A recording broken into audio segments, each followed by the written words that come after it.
Kita lanjutkan dialognya kembali, saya ke Bang Saur. Bang Saur, Ya. kalau tadi kita lihat, ini kan secara simbolis, tampil uang secara banyak begitu ya. Sebelum-sebelumnya Kejaksaan juga Jarang sempat begitu melakukan lihat. itu, Iya. walaupun jarang begitu ya. Tapi apakah ini bisa dibilang efektif untuk efek jera para pelaku koruptor?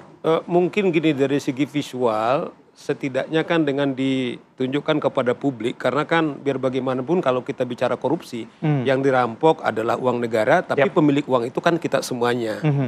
Yang kedua barangkali menurut saya, karena kemarin adalah 1 tahun presiden, salah satu ikon program dia adalah pemberantasan korupsi. Yap. Jadi sekaligus juga menurut saya cukup efektif kali ini adalah kalau lah orang kemudian coba bermain-main, bukan saja uangnya dirampas, tetapi ingat nama-nama itu otomatis kan kita sebut gitu loh kan, korporasinya. Bayangkan kita bilang bahwa uangnya sudah diambil, nggak tanggung-tanggung nih 13 triliun, yang 4 triliun itu kan dia sudah memberikan jaminan akan segera. Nah, tapi yang kedua saya kira itu yang saya bilang ini cukup, malah kalau mau lebih strategis lagi ini juga kerjanya Prof. Pujo, bagaimana juga membersihkan dari dalam aparat penegak hukum ini. Apakah itu jaksa, apakah itu polisi, hakim, kemudian juga di KPK.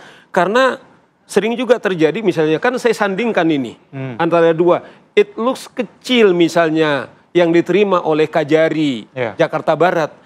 Nah kan orang berpikir juga Reza, yang nggak ketahuan bagaimana? Nah itu dia. Kan orang awam bisa berpikir gitu, bisa publik berpikir gitu. Nah makanya juga kita teriaki Pak Pujo, bisa saja Komisi Kejaksaan, karena kan Kejaksaan ini jadi ikonik gitu.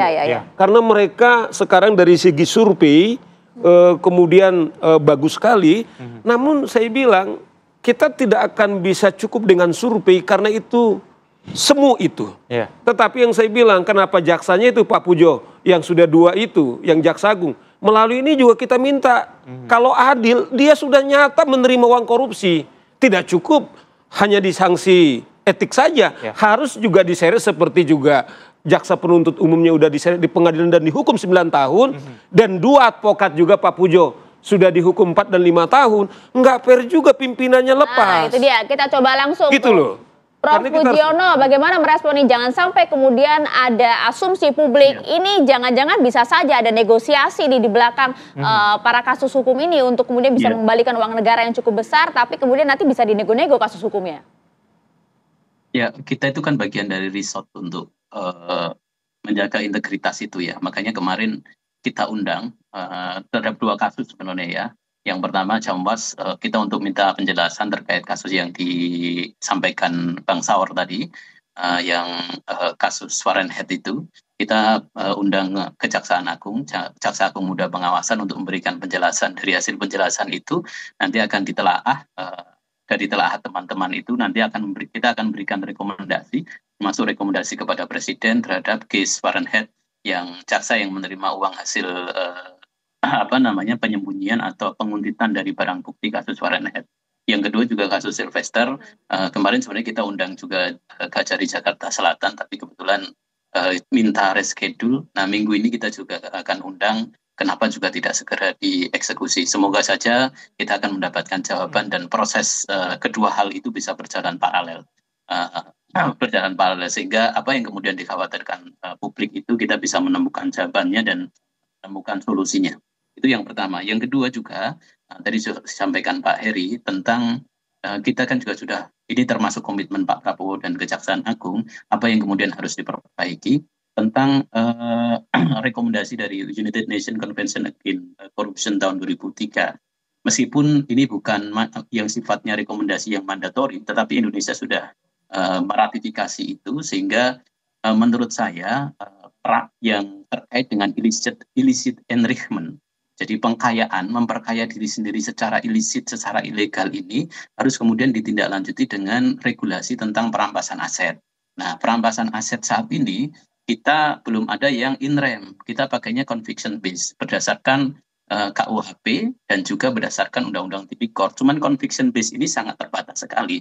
Catatan kita yang pertama adalah terbatasnya regulasinya belum begitu detail.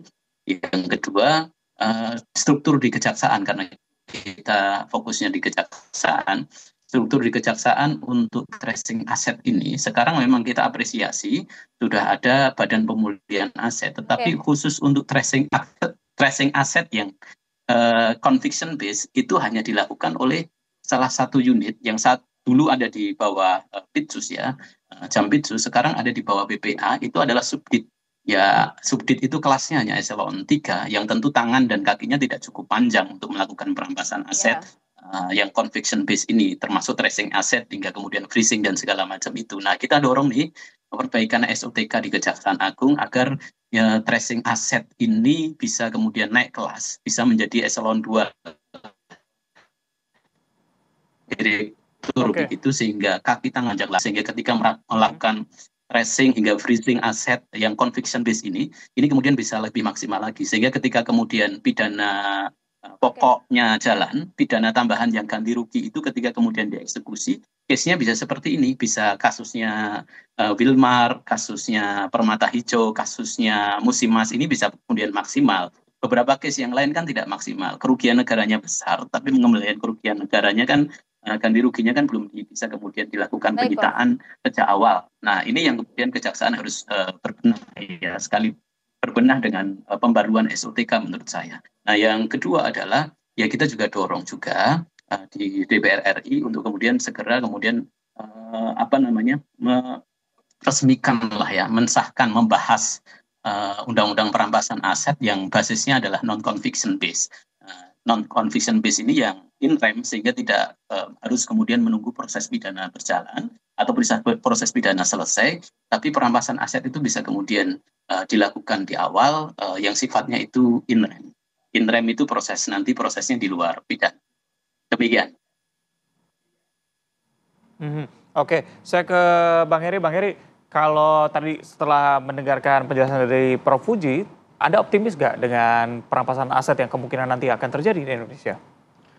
Dalam pemberantasan korupsi harus optimis ya, walaupun pada realitasnya mungkin tidak sesuai, mungkin jauh panggang dari api, karena memang tuntutan masyarakat tinggi terhadap pemberantasan korupsi, karena ini adalah musuh bersama kita. Nah, tadi yang disampaikan memang kenyataannya di negara common law kan lebih kepada non-conviction based asset forfeiture tadi, bahwa perampasan terhadap aset kejahatan korupsi itu bisa dilakukan tanpa menunggu putusan pidana. Nah, ini yang sebenarnya harusnya didorong dalam peta pemberantasan korupsi ke depan, dititipkan dalam undang-undang perampasan aset misalnya. Agar kerja teman-teman di bawah ini lebih ringan. Karena bisa saja, nih Bang Saur juga latar belakangnya advokat begitu kan, saya juga advokat. Tentunya ketika ada satu orang yang kemudian dikenakan terhadap penyitaan dan belum dirampas asetnya sampai sejauh itu kan, dia pasti melakukan perlawanan tuh terhadap aset-aset yang akan disita tadi ataupun akan dirampas. Dengan alasan dalilnya satu, putusannya belum inkrah, belum ada putusan di pengadilan, mereka masih melakukan upaya hukum dan lain sebagainya. Nah, untuk aset tracking ini juga jadi penting. Karena ini adalah dasar ketika kita akan bicara tentang aset-aset yang akan dirampas atau disita tadi. Bagaimana kalau aset trackingnya nggak jalan? Jangan hanya level-level bawah saja. Begitu kan? Karena unitnya tadi yang mungkin terbatas, orang-orang, saya nggak bilang SDM kualitasnya ya, tapi integritas yang jadi persoalan. Kalau kualitas saya rasa teman-teman itu udah jago-jago semua, nggak perlu diajari lah, begitu kan. Tapi yang jadi persoalan adalah masalah integritas tadi. Celah-celah koruptif itu masuk dari level-level mana yang itu harus ditutup dan harus dipastikan agar tidak kemudian transaksional misalnya, sehingga upaya untuk mengembalikan kejahatan korupsi yang harusnya maksimal bagi kemakmuran rakyat tidak tercapai. Maka skema ini menurut saya juga penting, tidak hanya melihat dari aturan mainnya, rule of the game-nya saja, tapi juga integritas tadi. Maka orang-orang yang masuk ke unit ini harus orang-orang terpilih secara integriti gitu ya.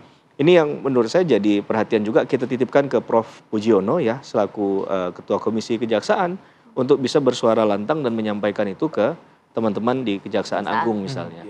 Saya rasa itu poinnya Bang. Saya tambahkan ini soalnya penting banget pertanyaan Reza. Memang betul, karena ini kan tema kita tekad Prabowo membersihkan korupsi. RUU perampasan aset harus segera. Sebab kalau kita lihat bagaimana tuntutan publik. Coba bayangkan tragedi Agustus. Di akhir itu Maria sampai Menteri Sri Mulyani mengakhiri karirnya, rumahnya dijarah. Ada beberapa anggota DPR, kemudian mereka harus dijarah. Terlepas tentu ada konsekuensi hukum. Salah satu yang tuntutan publik, yang nomor satu itu adalah segera undangkan RUU perampasan aset. Saya ingatkan nih teman-teman di DPR nih. Betul. Yang tadinya inisiatif dari pemerintah kan inisiatif daripada mereka. Anda tidak boleh lagi main-main soal ini. Ya. Yes. Karena apakah sampai kita dinepalkan dan lain-lain. Itu ada loh. Jangan juga niat daripada presiden sebagai panglima, sebagai kepala negara dan pemerintahan. Kalau stockholder kita semua nggak bareng-bareng, apakah pemerintah, kemudian kita semua, media terlebih khusus untuk mengelaborasi, dugaan saya bisa lebih dari itu serius. Karena kan kita juga bahkan sampai ada katakanlah rumor darurat mitel dan lain-lain itu adalah terjadi. Ya. Salah satu tuntutannya adalah RUU perampasan aset. Dan ini kita minta betul nih atas nama rakyat nih. Supaya teman-teman DPR lagi, Anda jangan lagi berpikir kemudian untuk buying time lagi. Iya. Karena sudah hampir 20 tahun ini keinginan rakyat. Iya. Kalau tidak saya bilang ini bisa kita bukan saja pemberantasan korupsi, tapi bisa kita setback. Ya. Dan ini kan juga marwah ya dari Betul. tekad besar seorang Presiden Prabowo untuk Betul. memberantas korupsi. Terima kasih banyak Bung Saur, Mas Edi terima kasih banyak, Sama-sama. Prof. Pujiono juga terima kasih atas waktu bersama kami di Apa Kabar Indonesia Ya. Pagi.